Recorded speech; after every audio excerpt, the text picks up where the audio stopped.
Hello again, ladies and gentlemen, ethics students. Welcome back to ethics class. This is online class number 13 for Monday, April the 20th.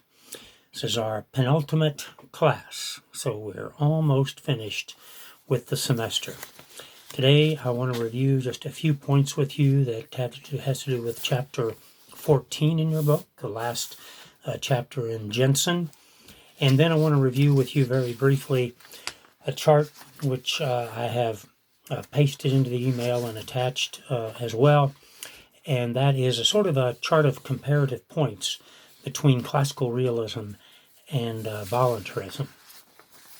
First of all, with regard to chapter 14, you'll notice there are two epigraphs there at the beginning of the chapter. One is a little more lengthy than the other. That's from Boethius. I encourage you to read that. Think about how that applies to what we've been studying throughout the entire semester.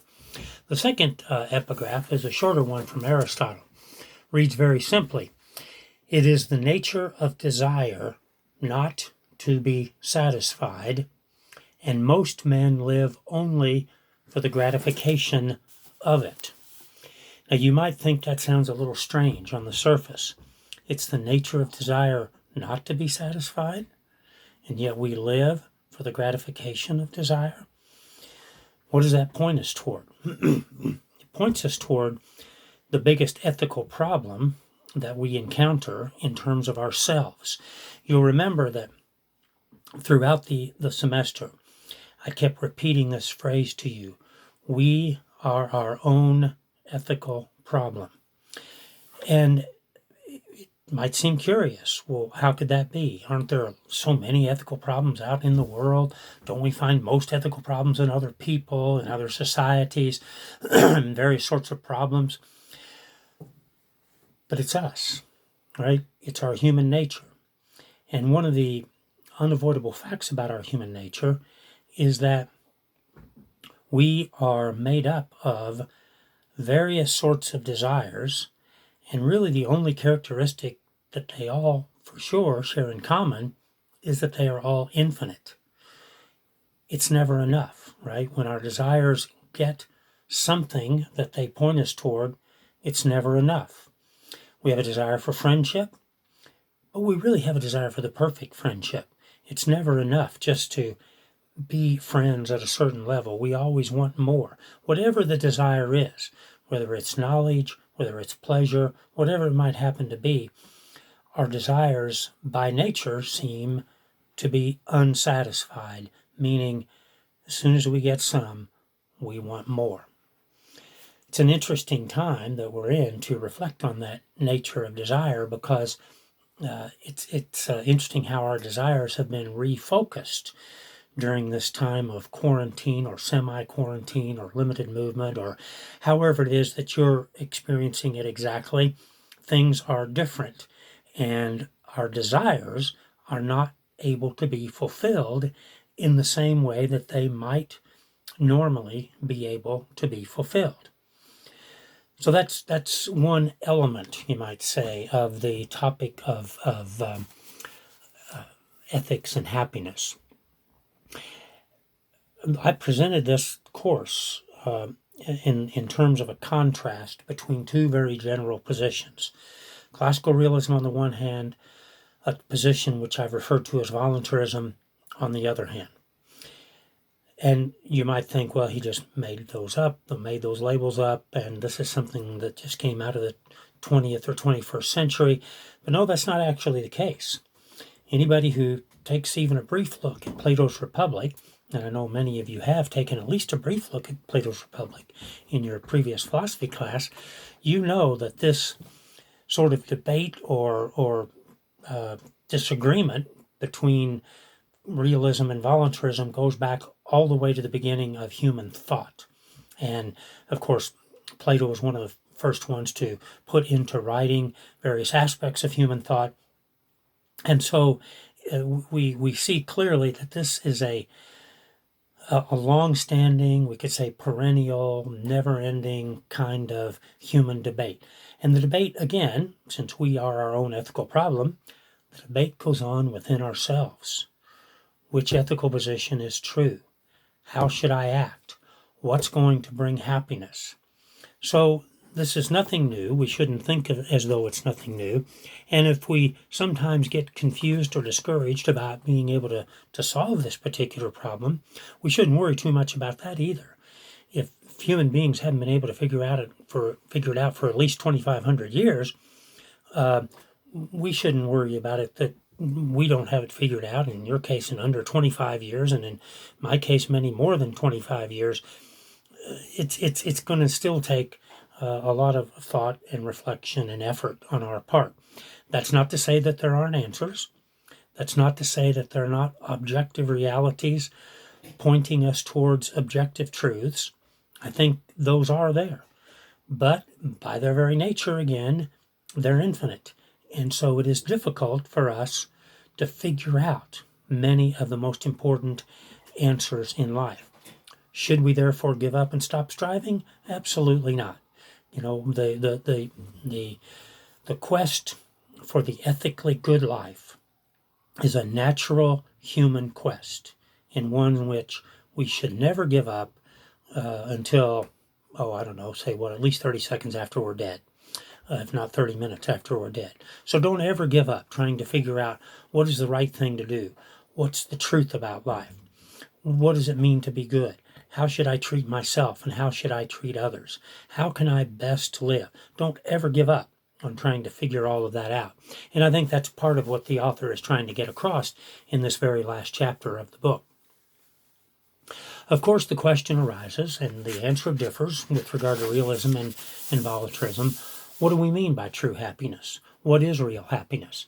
And so as you read these pages, and it's a very short chapter, runs only from page 182 to page 200. So not a very long chapter, mere 18 pages. Kind of an interesting summation of the whole course of this whole book. What is real happiness? What is true happiness, right? And it's interesting that your author refers to two archers that Aristotle has discussed, and both are attempting to hit the target. As he says here, this is on page 185, if you want to look it up. Both are seeking to hit some target. The difference is that the first archer knows where the target is, while the second one doesn't. So this is what part of the, and only part, but part of the quest of ethics is all about. Knowing where the target is so that we can best hit the target. The target, obviously, is happiness. We all want to be happy. But what is it that we want when we say that? What is it at which we are aiming? Now, again, on the next page, 186, your author refers to both Aristotle and Aquinas as having essentially the same answer.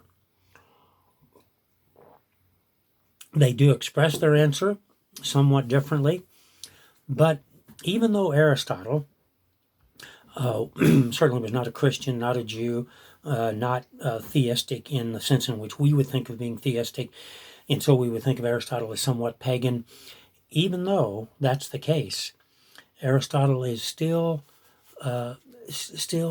encouraging us to seek that seemingly divine element, that infinite element, which is within all of us.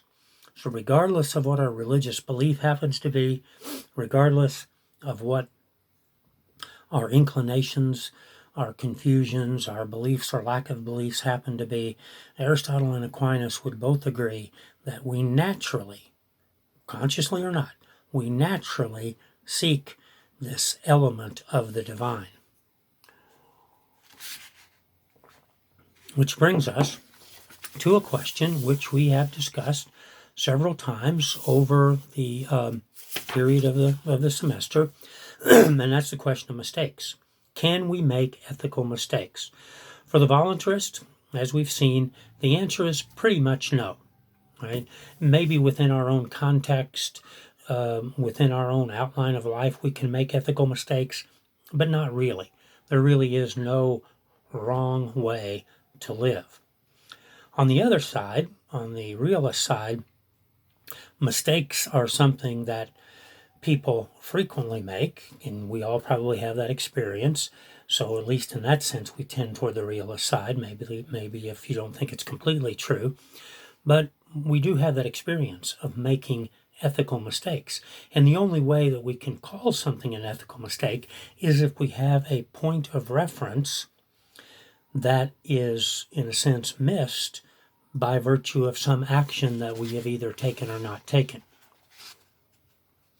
There are a bunch of ways to, as the book points out, to pursue false notions of happiness. And there's a number of those examples given: pleasure, wealth, power, fame, etc. And all of those we've talked about over the course of the semester. And so you might once again reflect on how it is that our own lives, we're our own ethical problem, remember, how it is that our own lives aim at one of those goals which really aren't going to be a way that we realize the ultimate goal of happiness. We've talked repeatedly over the semester about the threefold or the tripartite division, or the three elements in the human soul: the head, the chest, and the belly, the reason, the will, the emotions, and all of those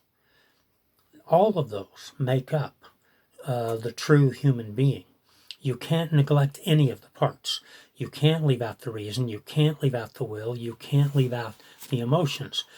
The biggest puzzle to figure out is which of those elements should be the guiding or the leading element, right? And so when we look at the problem as it was proposed way back when by Thrasymachus, as your book points out, what Thrasymachus was posing is probably best considered to be a false division, a false dichotomy. It's not as though we have to either seek for and live our lives in terms of emotional fulfillment, or simply give up emotional fulfillment, simply constantly and thoroughly deny ourselves and be miserable our whole lives and say that's happiness. That's a false dichotomy. We can have emotional fulfillment. We can have psychological fulfillment in terms, as the realist would say, of doing what's good, of doing what's right, and of following the truth. Now that leads into the question, as your book points it, the question of sort of the relationship between God and happiness. Now you might think, is this bringing religion into ethics? No, it's simply admitting that happiness is an infinite reality. And the most infinite reality that we can ever encounter is the reality of God.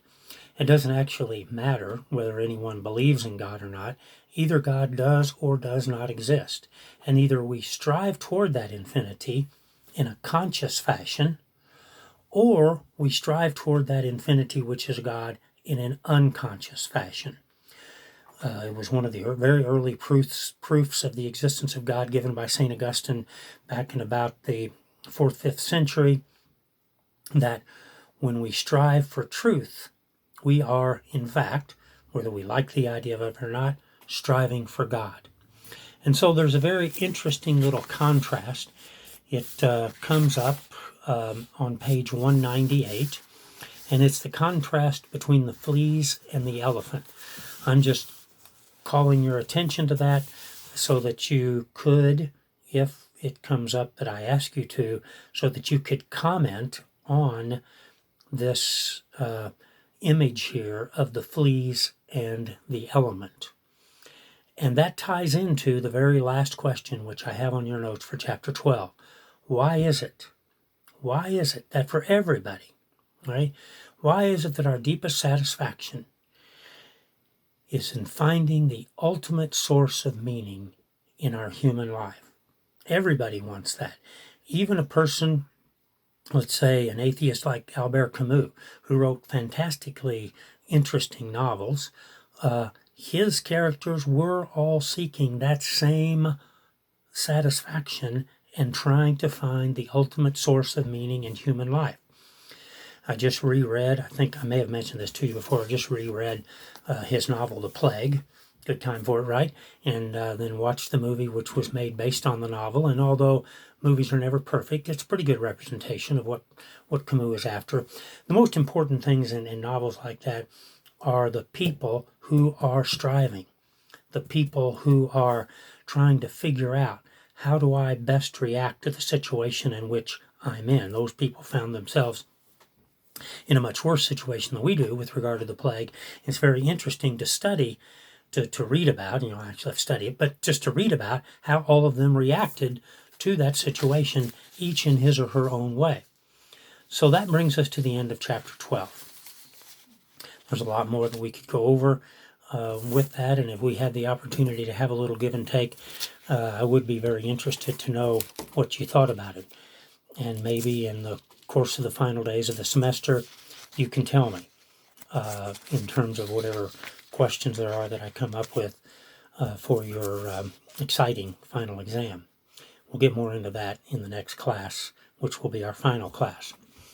The last point that I want to look at just very briefly, and we're not going to go through everything on this chart, but it's a way of summarizing for you the ways in which these two positions, these two very broad ethical positions, differ, and a few ways in which they're actually the same. You might think they differ in every respect.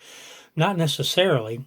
If you look down almost halfway through the page, you will see that the word deontological appears under both positions. You will see right above that the word teleological appears under both positions. Both positions, in each in its own way, is purpose-driven, teleological, and duty-driven, deontological. Now, you should be able, at this point, to articulate ways in which each of those positions do that. They don't do it in the same way, or they wouldn't be two different positions, right? There are different names for the two theories which I've given you. Those are listed right up under the top. And there are various other sorts of things here, like, for example, the contrast between being based on nature, realism, or being based on consequences, which is what you see under voluntarism. If we go, again, a little bit just below midway through the page, you will see that under realism, there are, objectively speaking, some absolute rights and responsibilities. However, under voluntarism, there are none. There are no absolute rights and there are no absolute responsibilities. That's very much in line with the position that each takes with regard to the terminology of intrinsic versus instrumental goods and instrumental and intrinsic evils. So if you review this chart, you will get to the point, whether or not I can lay my eyes on that point right at this moment, but it should be on here, that under realism, there are some evils which are intrinsic evils. On the other hand, for voluntarism, all evil is instrumental. There are no intrinsic evils. Again, if you look on the flip side, depending on how you printed it out, if you look on what for me is the flip side, you will see that there are a number of other issues of difference. One, again, sort of in the middle of the page that I want to call your attention to, is that realism will hold that sometimes it's better to suffer wrong than to do wrong. Voluntarism, while not required to hold anything actually, would give you the possibility of saying that it could be better to do wrong than to suffer wrong. So it's a very interesting sort of dichotomy between the two. Towards the end, I've given you some examples of positions which each viewpoint would possibly hold. If you're consistently a classical realist concerning the issues which we've discussed just in the last few classes, if you're consistently a classical realist, you can't be pro-choice on abortion, euthanasia, or infanticide. On the other hand, if you're a voluntarist, you could be. You're not required to be. You could still be pro-life, but you could be pro-choice. So there's a dichotomy there between the two positions. Then if you look at those examples of activities, they range very greatly in terms of the types of activities they are. Some of them are quite trivial. Some of them are quite profound, right? So you've got, on the one hand, going on a date. On the other hand, telling a lie. On the one hand, getting married. On the other hand, getting divorced. On the one hand, speeding. On the one hand, on the other hand, praying. You get all kinds of examples here.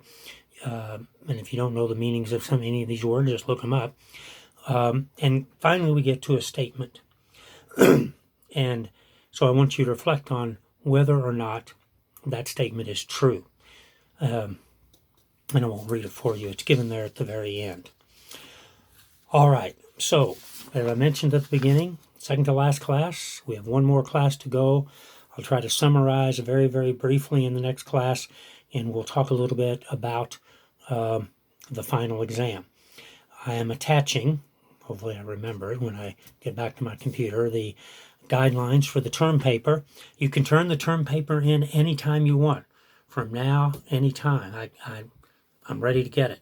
And when I give you the final exam, which will be sometime shortly after our final class, you can turn that in any time that you want. I'll give you the final deadline when everything has to be turned in next time. And that will probably be about 10 days from now. I'm going to push it probably just a little bit further out, not much, maybe a day, than it would have normally been. But I'm going to try to give you as much time as I can. So that's the reason I'm giving you the term paper, or have already given you the term paper guidelines. Give you the final exam as soon as I can after we get past Wednesday's class, so that you can work on these things as it fits in with the rest of your schedule and not be stressed or anxious or anything like that. All right, so until Wednesday's class, I hope you all are well.